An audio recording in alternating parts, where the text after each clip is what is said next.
2 дена бях на листовки. Аз вече ходя на кормуване горе-долу 3 години, защото нямах пари. Обаче се явих оня ден на листовки, взех си ги, такъв някакъв супер щастлив, че най-после съм минал най-тежкото, което за мене. И получавам това съобщение.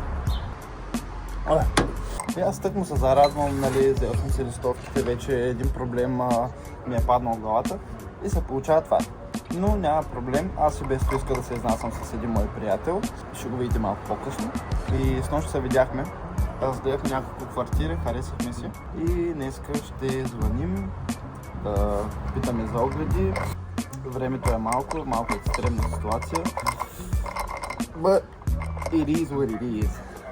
Малко още ми е странно да говоря пред камера, особено на публични места. Не знам дали въобще ще е интересен този клип, но дори да не е интересен, поне ще имам нещо за спомен на мой... Да я знам. Да имам спомен. Бяхме сега на 3 огледа. Реално този апартамент, който си го бях харесал, който бяхме харесали, ни хареса най-много. И скоро ще подписваме. И официално вече ще бъдем наематели на това доста готино апартаментче. Не е някакъв лукс, просто ни харесва локацията. Ако искате да разберете къде е, как изглежда, ще направя видео на house tour. Да. Тощо разбрах, че апартамента, който искахме, са ни го взели. Баш под носа. Вчера бяхме на оглед, днеска някой чул, харесал го е и веднага е дал капаро.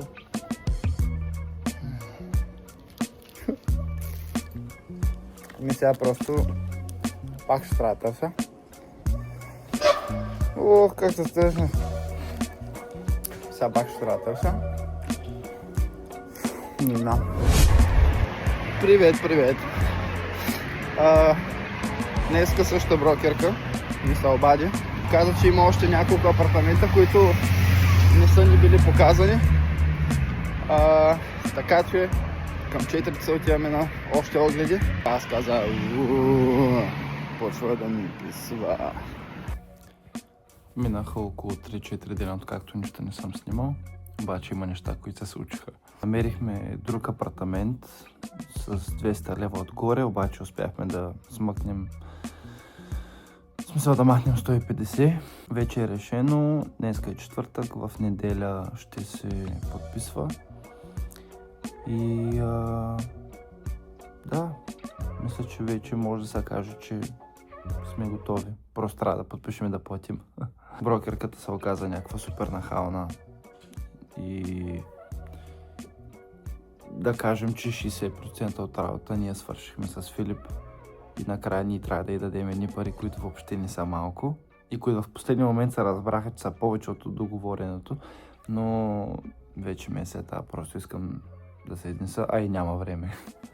Обещавам, не е винаги така, просто в момента това, което всичко е там, съм го изкарал изпод леглата, съм го нахвърлил. Яп. Хич не ми се занимава.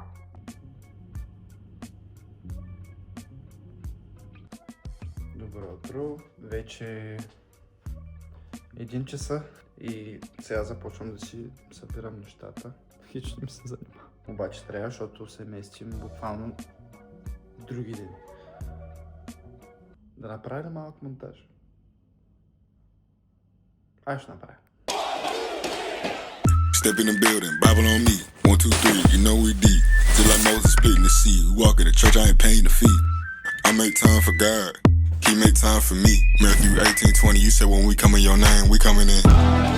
Okay, then I don't need a drug, I've been moving on God, so I still gotta carry my peace. Правих си топка от ризи. I was looking for change and they want me to pay, but I knew that His mercy was free. Talk about giving me life and they show me the word, I guess I gotta read. Come on, step in the building, Bible on me, 1, 2, 3, you know we deep. Буквално това го направих за около 20 минути. Времето е прекалено хубаво, за да се стоя вкъщи, тъй че ще се облека и май ще изляза към морето. Ако не снимам нещо оттам, ако забравя, сигурно ще се видим в неделя, като вече се местя. Айде! Фита за днеска. Да, и шапката ми е мръсна. Какво ще направиш? Нищо няма да направиш. Преди малко проверих първото видео, което съм снимал за този клип. И е било на 10-ти. Сега сме 25. Това видео ми отне седмица и нещо да го заснема и имам още даже какво да снимам. Майка. Но да, общо взето, моят багаж е готов. Само трябва да събера там обувки и яките имам, дет не съм прибрал. И вече остана да отидем да подпишем и да се местим. И сигурно в момента ще има транзишън за тогава. Така, днес сме 27 неделя. И, ето го Филип, аз казах, че по-късно ще го видите. Кажи нещо. Обичам шопска салата и пици. Стрежно отиваме да вземем ключа и оттам нататък не знам какво ще снимам. Да, ще видим след малко. 2 hours later. Ключа вече е у нас. Два ключа и той има също един ключ. Хем го осъзнавам, хем не го осъзнавам. Някак се странно ми е това нещо в момента. С това мисля да приключа видеото, като вече има, нали, ключове в нашите ръце. Следващото видео, предполагам, очаквате какво ще бъде. Не приключвам тук. Следва монтаж, как се нанасяме. За съжаление, не можах да снимам, тъй като беше доста интензивно преместването. Даже аз вече в момента съм в апартамента, в новия апартамент. Но има съвсем малко някакви части, деца лигавим с Филип. Така че това ще покажа сега. Така.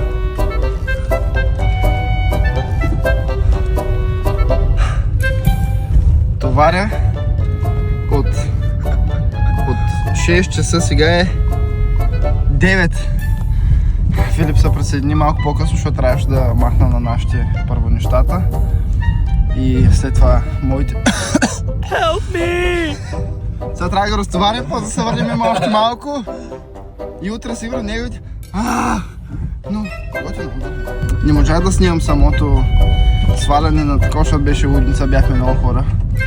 И за 5 секунди само да стоях и ми казах, аре, какво стоиш? И малко нямаше как. Ама... Да, сори, няма го якия монтаж, който го има в главата. It is what it is. Ой. Лекенко така, малко. Малко догоре. Parking perfection.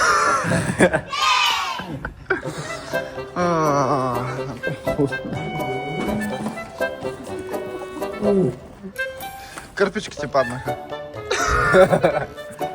Това да... Ай, някакъв.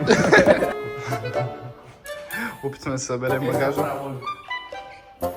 Беше се това е втори път. Защото се снима за Инстаграм.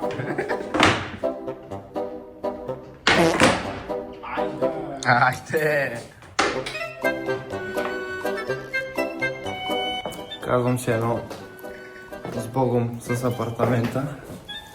Не, че много го харесвах, много ме дразнеше. Ай, дъж малко по-горе. Така. Ами той е, повече няма стъпа тук. Тем да едем, защото не издържам. И с това видеото приключва. Ако някой не се е местил, да знаете, доста е стресово. Защото трябва, нали, да се занимаваш с брокери, с фирми, с местене, с организация. Между другото, колата на Филип вчера се развали. Тъкмо като вече дойде, защото аз преди това свалях на майка ми нещата. Той като му се обадих, се оказа, че колата му се е развалила. Трябваше да ходи до изгрев, да взима другата кола. Имаше шанс да не станат въобще. Едно смешно. Даже може да ми видите окото. Не съм спал като хората от няколко дни, защото се мисля някакви неща. Абе, беше забавно, но не би го повторил скоро. Ако ви е харесал клипа, знаете как казват ютуберите, абонирайте се за канала, оставете лайк, направете каквото трябва, вие знаете, не ползвате YouTube за пръв път. Но да, наистина се надявам да ви харесват тия клипчета, защото идеята ми е да се забавляваме, просто да прекараме хубаво време заедно и да гледате малко сир. Ще видим в следващия клип. Айде!